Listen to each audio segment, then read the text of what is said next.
তো অনেক দিন যাবতই আর কি ওকে এই হত্যার পরিকল্পনা চলতেছে, ওকে বিভিন্নভাবে হুমকি দামকি দেওয়া হয়েছে। আজকে যে ঘটনাটা, আজকে হলো আমরা আহ, নামাজের পরে তারাবির নামাজ পড়ে আমরা দুজন মিলে চার দোকানে ঢুকছি চা খাইতে আর কি। তো চা খাই মানে চাটা নিছি, এর ভিতরে ধরেন মিলি সেকেন্ড বিষয়, মানে 1 সেকেন্ড মানে মিলি সেকেন্ডের বিষয়, এর ভিতরে এই ঘটনা ঘটছে। তো যখনই ওরা ভিতরে ঢুকে কোপ দিছে তখনই আমরা আর কি মনে করেন যার যার মতো দৌড়ে বের হয়ে গেছি।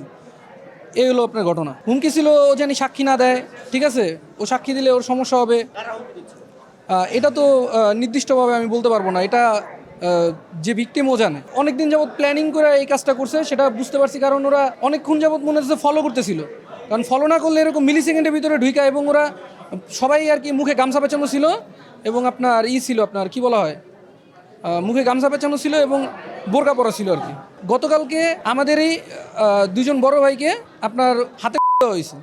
ওই গ্রুপ আর এই গ্রুপ আমরা ধরতেছি একই লোক। একজন সাবেক সমন্বয়ক ইব্রাহিম নাম, তাকে হয়েছে মানে হাতে হয়েছে, মারাত্মকভাবে জখম করা হয়েছে। তো আমরা এটা ঘটনাস্থলে সাথে সাথে টিম গেলাম, আমি নিজে গেলাম। তো এখানে যেটা আমরা ঘটনাস্থলে উপস্থিত হয়ে যেটা বুঝলাম যে নির্বাচনের পরে এখানে একটা ছোট জায়গা আছে, যে ওই জায়গাটা দখলে নিতে পারলে এই এলাকায় ছোটোখাটো দোকানপাট বসে, ওইগুলোকে নিয়ন্ত্রণ করা যায়।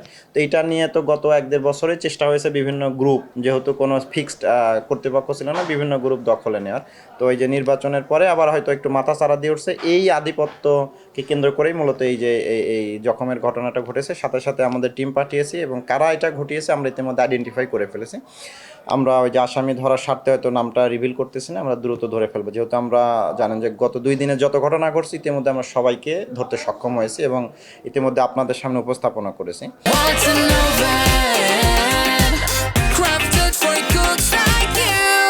তো আমাদের পরবর্তীতে হঠাৎ করে গত 2 দিন ধরে কেন মোহাম্মদপুর আবার আলোচনায় আসলো, এটা নিয়ে আমরা কিন্তু ইতিমধ্যে আমাদের ডিসি মহোদয়, আমাদের ওসি এসি সহ সবাই মিলে আমরা ইতিমধ্যে বসেছি, মিটিং করেছি।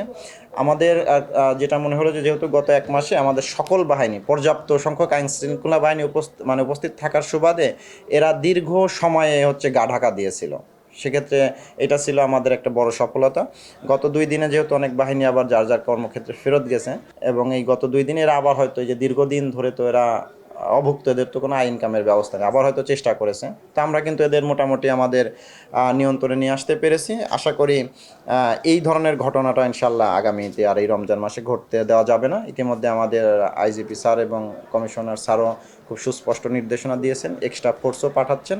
আমরা যেখানে এখন রাত 1টা বাজে, আমরা এখনও থানায় বা এলাকায়, তো আমরা খুবই গুরুত্বের সাথে আমরা টহল বাড়াচ্ছি, গোয়েন্দা কার্যক্রম বাড়াচ্ছি। আমরা ইতিমধ্যে দেখেছেন যে যে ঘটনা ঘটেছে আমরা অল্প সময়ের মধ্যে ধরে ফেলেছি, আর আশা করি সামনের দিনগুলোতে এই ঘটনাগুলো ঘটবে না ইনশাল্লাহ।